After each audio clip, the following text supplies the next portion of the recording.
Yorana est ravi de vous retrouver pour votre journal. Voici les principaux titres de cette édition.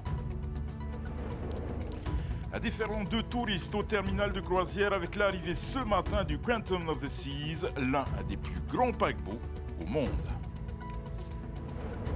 Le scoutisme ou les valeurs du vivre ensemble à l'honneur en ce week-end de Pâques à Veirao. Près de 160 scouts se sont réunis malgré la pluie. Émile Fournier, une toute nouvelle engagée scout, est l'invité de ce journal. Pour lever des fonds en vue de sa participation à Miss Tahiti, la famille et les proches de Miss Punahouia ont eu une idée originale, organiser un lavage de voitures.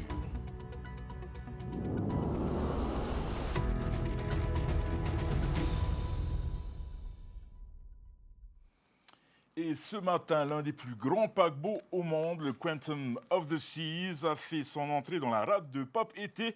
Au cours de cette courte escale, les vagues de croisiéristes ont pris possession du terminal de croisière avant d'aller se promener en ville. Un reportage de Mereteato sur des images de Nico Pécassez. C'est en marche arrière que le Quantum of the Seas a fait son entrée ce matin dans la rade de Papeete. Un impressionnant paquebot parmi les plus grands du monde. 348 mètres de long et 40 de large. À son bord, un peu plus de 4000 passagers et 1500 membres de l'équipage. Le port autonome de Papeete a fait des heureux du côté des touristes. Oui, c'est ma première fois à Tahiti. Nous sommes venus voir Tahiti car nous faisons beaucoup de plongées en apnée. Nous voyageons partout dans le monde. Nous sommes en vacances. Jeunes mariés, nous sommes venus passer notre lune de miel ici. J'aime vraiment. Il pleut, mais c'est toujours chaleureux et tout le monde est très gentil et aimable. C'est merveilleux. Avant de déambuler dans la ville, le flux de touristes s'est engouffré dans le terminal de croisière flambant neuf. Sur place, des artisans ravis de voir autant de monde descendre à terre. On est face à des gens qui ont différentes attentes, qui ont différentes possibilités. Du coup, l'afflux de finances économiques est différent. On espère pouvoir faire une rentabilité un peu plus haute que d'habitude. J'avoue que le mois d'avril est composé de plusieurs bateaux qui devraient nous ravir quand même côté financier. Du côté de Tahiti Tourisme, on se réjouit du passage du navire. C'est vrai qu'un bateau arrivé le samedi, c'est plus en long week-end. On va voir si ça va bien se passer, mais normalement ça le devrait. Le temps, on va dire que c'est une bénédiction. Comme on dit en tahitien, farira, ça veut dire un signe de bienvenue, d'accueil pour nos croisiéristes. Et on leur souhaite une sacrée longue journée parce qu'ils partent demain matin très tôt. Mercredi 23 avril, ce sera au tour du Royal Princess, lui aussi imposant avec ses 330 mètres de long, de passer la journée à Papeete avant de repartir le lendemain. Allez, cap sur Veirao, à présent se tient durant ce long week-end un rassemblement de jeunes animé par l'association des scouts et guides de Polynésie. Sur place, de nombreuses activités sont au programme. Le thème, les scouts et guides ont un incroyable talent. Reportage. Ils sont réunis pour 3 jours et ce n'est pas le mauvais temps qui risque d'ébranler l'enthousiasme de ces scouts. Sous ce faré, les jeunes laissent passer la pluie, un élément de la nature dont ils se sentent proches. Cette année, pour ce rassemblement, l'association des scouts et guides de Polynésie a atteint un chiffre record de participants après près de 160 jeunes. On craignait tous justement qu'à cause de la pluie, ça soit compliqué, mais dès qu'ils sont arrivés, en fait, ils étaient tellement contents de se retrouver, nous aussi, que voilà, on a commencé par des chansons, on a dansé. Les scouts et guides ont un talent incroyable, c'est le thème choisi cette année, décliné chaque jour en différents ateliers. On aime bien dormir dans les tentes et aussi on aime bien les dîners. L'événement mobilise 40 adultes bénévoles. L'objectif, la vie en communauté, l'entraide et le partage. Et c'est ça qui est génial chez les scouts, c'est qu'on arrive à créer un environnement tellement bienveillant que voilà, toutes les hontes, toutes les petites peurs personnelles, finalement elles s'effacent parce qu'on est avec les copains, on est dans la nature et donc on peut se lâcher et on libère nos talents. Ce soir, ces jeunes et accompagnateurs logeront dans des tentes, un week-end de Pâques qui s'annonce riche en activités jusqu'à lundi. Et nous accueillons à présent Amy Fournier, engagée toute nouvelle, engagée scout. Amy, Yorana. Yorana. Alors, vous venez tout juste de rejoindre les scouts et guides de Polynésie. Expliquez-nous tout d'abord ce qu'est un scout et ce qui vous a poussé à vous engager. Un scout, c'est une personne comme toi et moi, un citoyen qui souhaite créer un monde meilleur.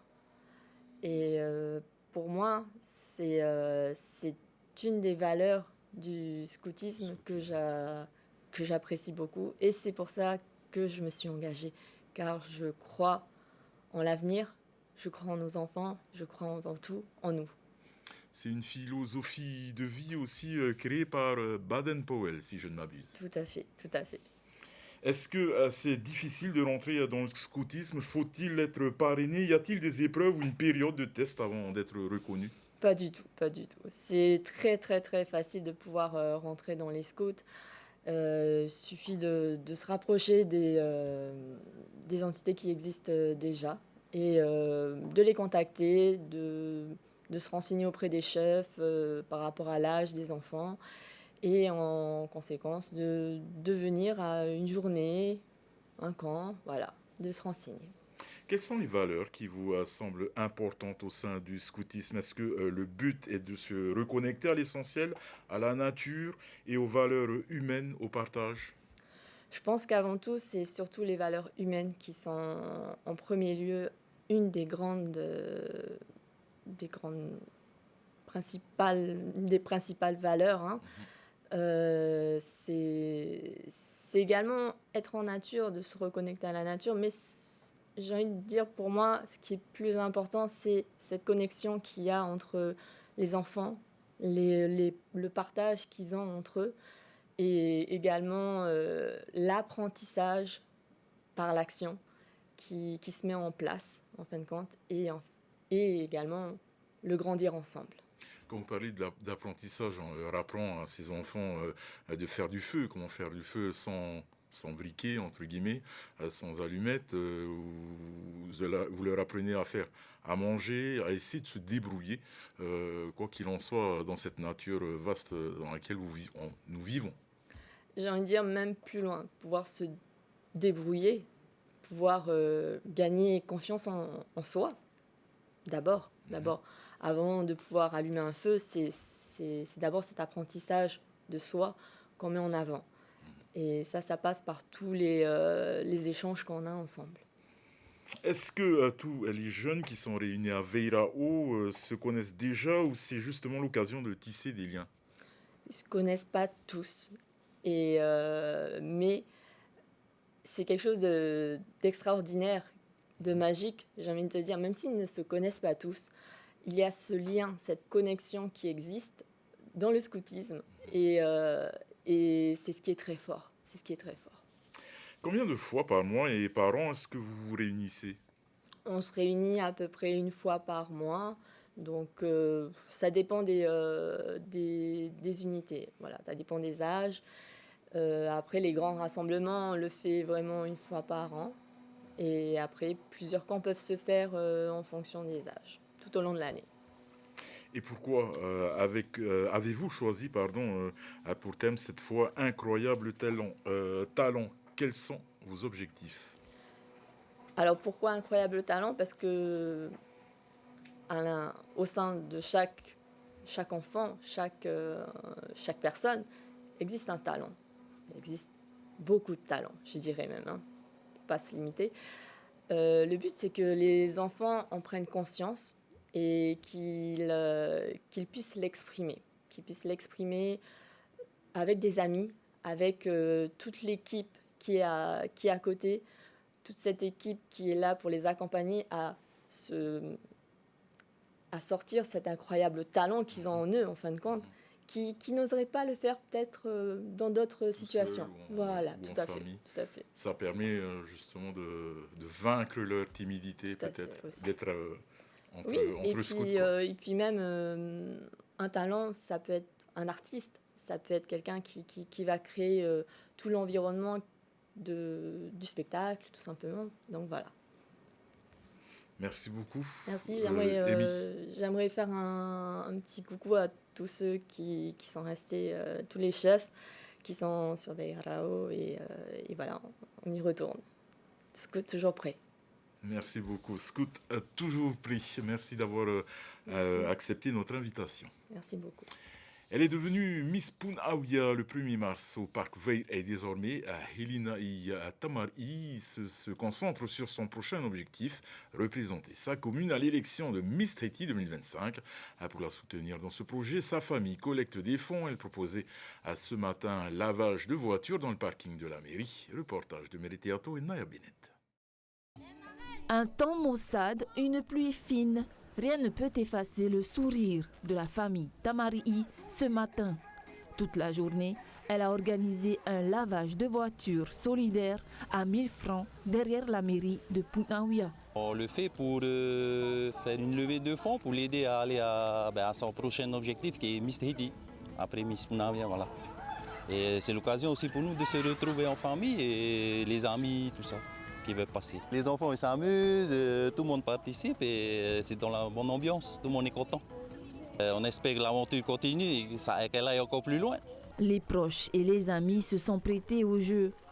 Peu importe le mauvais temps et la pluie, on est quand même venu faire nettoyer l'extérieur de sa voiture, comme Léontine, une amie proche de la famille. Une question de solidarité et de soutien. Helinaï, je la connais depuis qu'elle est toute petite. Je connais très bien sa maman d'ailleurs. C'est important pour moi, vu que c'est Miss Punaauia et elle a lancé un appel à l'aide, et voilà, je suis là. C'est normal de soutenir les personnes que l'on connaît. Et puis, comme ce sont des jeunes, en plus Helinaï, elle est toute jeune, Miss Punaauia, donc pour moi c'est tout à fait normal. Puis à mon avis, elle aura beaucoup de très belles adversaires en face d'elle. Donc oui, il faut la soutenir à 1000%.